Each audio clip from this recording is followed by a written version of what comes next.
Halo semua, gimana nih kabarnya? Jovan, Pambudi, sama Rocky. Kabar aku baik, tapi Aku juga baik, Pris. Aku juga baik, Pis. Kalau kamu gimana, Pis? Alhamdulillah kalau aku baik juga kok. Nah jadi tuh sekarang aku sengaja banget nih ngumpulin kalian karena aku nemu video di YouTube. Judulnya Lurah Rasa Menteri dan ini sepertinya layak banget untuk kita diskusiin. Oke, di sini aku langsung share screen aja ya video YouTube Lurah Rasa Menterinya.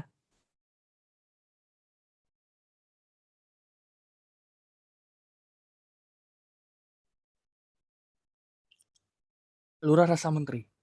Itulah julukan yang disematkan kepada Bapak Wahyudi Anggoro Hadi yang menjabat sebagai lurah di Desa Panggung Harjo, Kecamatan Sewon, Daerah Istimewa Yogyakarta.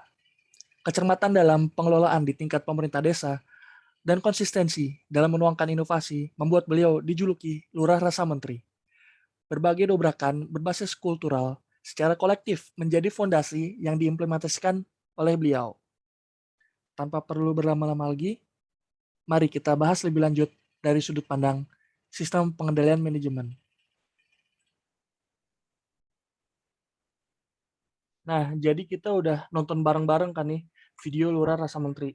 Pertama-tama aku mau nanya nih ke Jovan, kalau menurut kamu gimana, Van?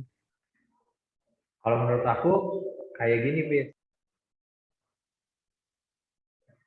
Nah, mengenai tujuan organisasi, itu pada dasarnya dibagi menjadi tiga, yaitu ada pembangunan, ada kemandirian, dan ada keberdayaan. Nah, pada dasarnya itu, tujuan dari pemerintah desa sendiri, yaitu sebuah badan yang mampu menggerakkan masyarakat dalam pembangunan yang terwujud, kemandirian, dan keberdayaan.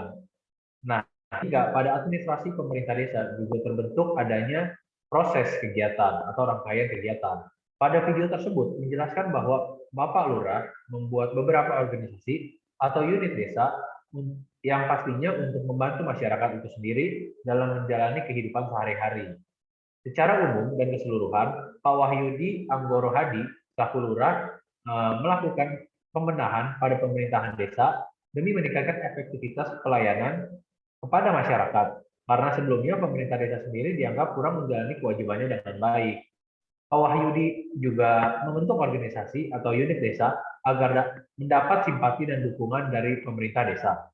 Tujuannya jelas, bahwa pemerintah desa yang dulunya selalu dikaitkan dengan politik uang, korup, dan kepentingan beberapa elit desa dapat hilang.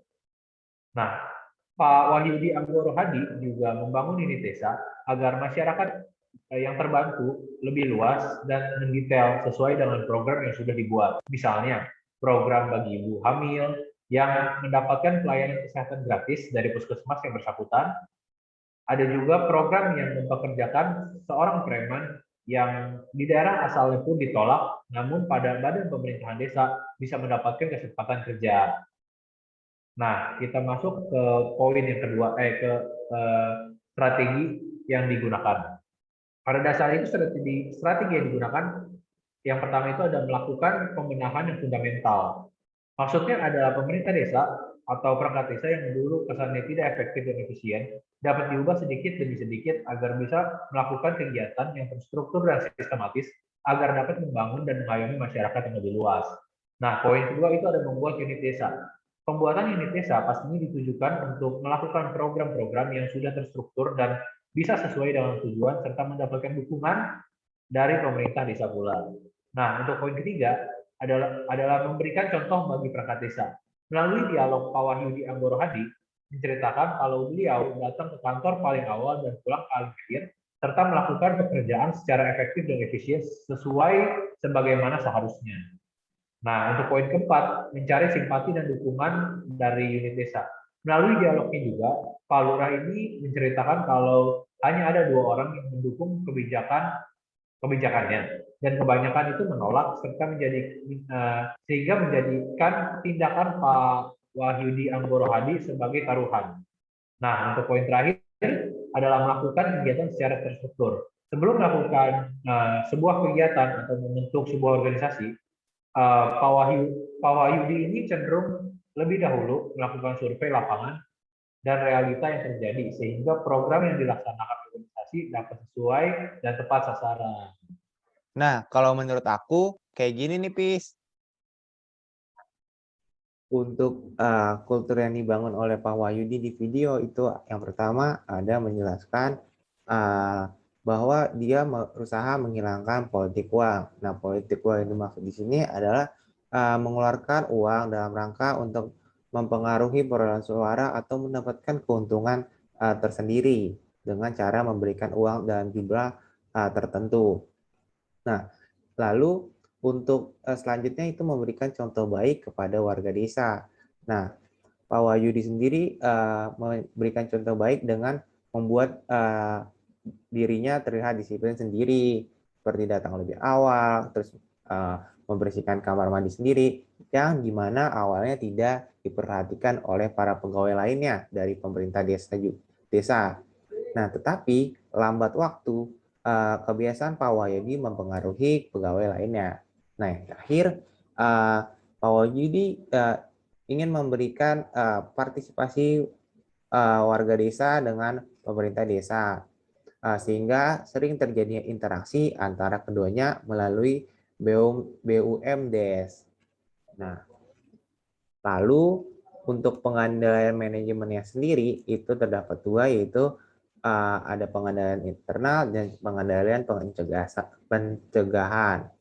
Nah, untuk pengendalian internal sendiri yang dilakukan oleh Pak Wahyudi dalam pemerintahan desa yaitu dengan menerapkan disiplin sendiri dengan berangkat tepat waktu dan pulang sesuai dengan jadwal kerja atau sebagai contoh baik kepada masyarakat desanya.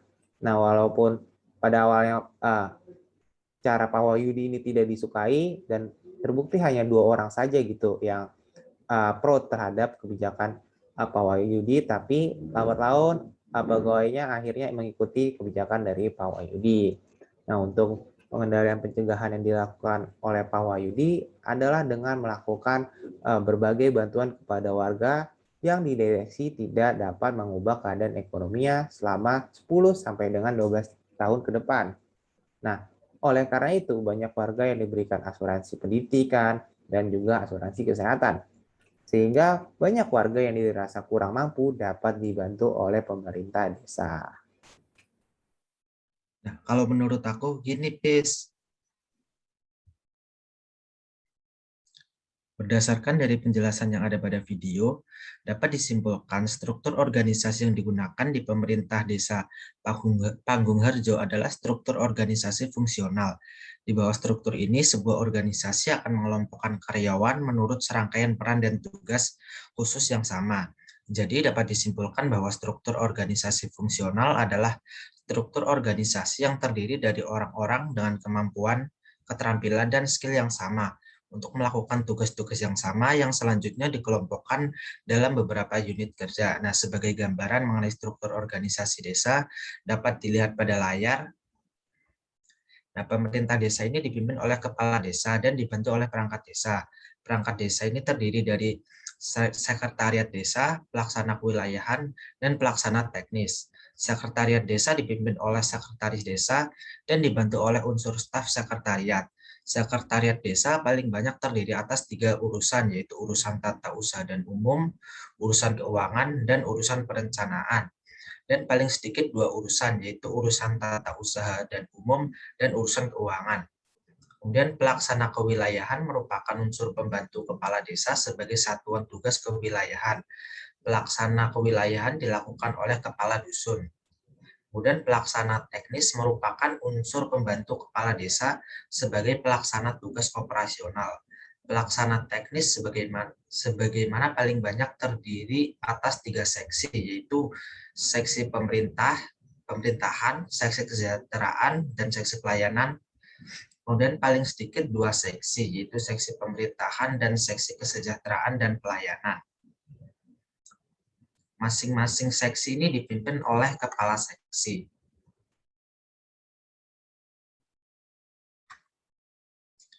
Nah, kemudian bagaimana pemimpin mengelola SDM? Sebelumnya saya akan menjelaskan terlebih dahulu apa yang dimaksud dengan manajemen SDM. Manajemen sumber daya manusia ini adalah pendekatan strategik serta berhubungan untuk mengelola aset paling berharga milik perusahaan, yaitu orang-orang yang bekerja di dalam perusahaan, baik secara individu maupun tim dalam rangka memberikan sumbangan untuk mencapai visi perusahaan. Dalam hal ini, visi pemerintah Desa Panggung Harjo adalah mewujudkan pemerintah desa yang bersih, transparan, dan bertanggung jawab dalam rangka untuk mewujudkan masyarakat Desa Panggung Harjo yang demokratis, mandiri, sejahtera, serta berkesadaran lingkungan. Nah, untuk mencapai visi yang telah disebutkan tadi, Pak Wahyudi menemui kendala besar, yaitu terletak pada perangkat desanya, dikarenakan pemimpinnya ini baru, sedangkan perangkatnya lama, sehingga banyak perangkat desa lama yang tidak sejalan dengan tujuan dari Pak Wahyudi. Nah, untuk mengatasi kendala tersebut, dalam mengelola sumber daya manusia dalam pemerintahan Desa Panggung Harjo, Pak Wahyudi melakukan beberapa hal berikut. Nah, yang pertama ini melakukan reformasi birokrasi. Hal yang paling penting adalah merubah pola relasi antara warga desa dengan pemerintah desa. Selama ini pola relasi yang ada adalah relasi administratif. Dalam rangka mengubah pola relasi tersebut, pemerintah desa memperluas dimensi pelayanan publik. Jadi publik bukan hanya melakukan pelayanan administratif saja, tetapi juga pelayanan barang dan jasa publik. Kemudian yang kedua yaitu melakukan penyesuaian tata kelola kelembagaan desa. Untuk mengambil pelayanan barang dan jasa publik dilakukan oleh lembaga desa. Dalam rangka penyesuaian tata kelola kelembagaan desa yang dilakukan adalah memberdayakan lembaga-lembaga desa. Jadi membagi kewenangan yang dimiliki pemerintah desa kepada lembaga-lembaga desa sekaligus dalam rangka meningkatkan ruang partisipasi. Kemudian yang ketiga yaitu merekrut orang-orang yang kompeten. Nah, untuk membuka ruang partisipasi masyarakat, pemerintah desa merekrut orang-orang baik, pintar, dan progresif yang kemudian akan dilibatkan dalam lembaga-lembaga desa yang kemudian akan menopang perjalanan Desa Panggung Harjo. Kemudian yang keempat yaitu mengembangkan sistem penggajian berbasis kinerja. Maksud dari sistem tersebut adalah pegawai yang memiliki kinerja baik berhak atas pendapatan yang baik, dan pegawai yang memiliki kinerja kurang baik juga akan mendapatkan pendapatan yang kurang baik. Tujuan dari sistem ini adalah untuk meningkatkan motivasi kerja dari pegawai untuk berkinerja lebih baik lagi.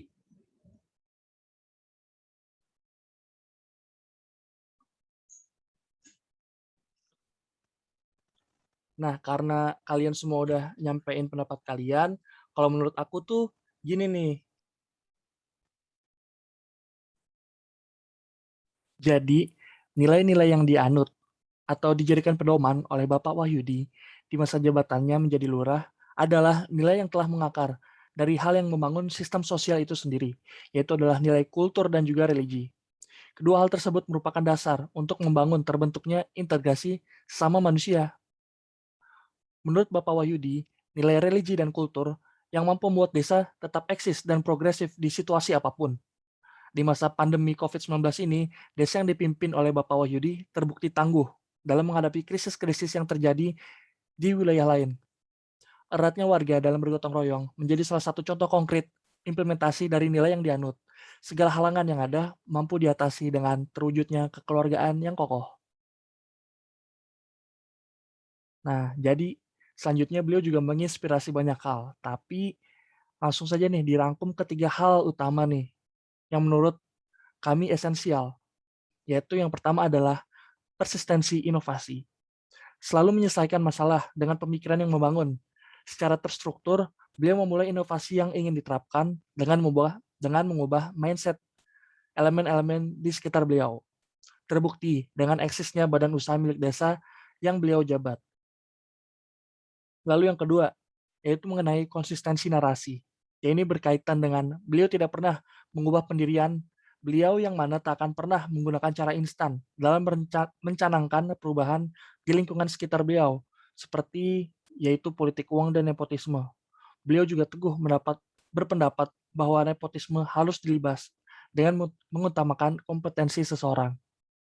Lalu yang terakhir yaitu ada hadir di tengah masyarakat.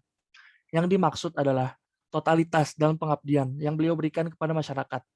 Kehadirannya mampu memberikan dampak positif yang progresif dalam pembangunan di desa, baik dalam perspektif ekonomi, sosial, pendidikan, dan yang lain-lain. selalu mengedepankan apa yang menjadi kepentingan masyarakat tanpa pikir panjang dengan implementasi yang terstruktur.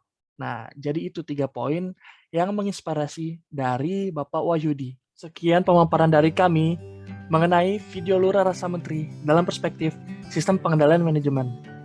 Apabila dari kami ada kesalahan, mohon dimaafkan, dan semoga video yang kami buat bermanfaat bagi teman-teman semua. Sampai berjumpa di lain kesempatan. Terima kasih.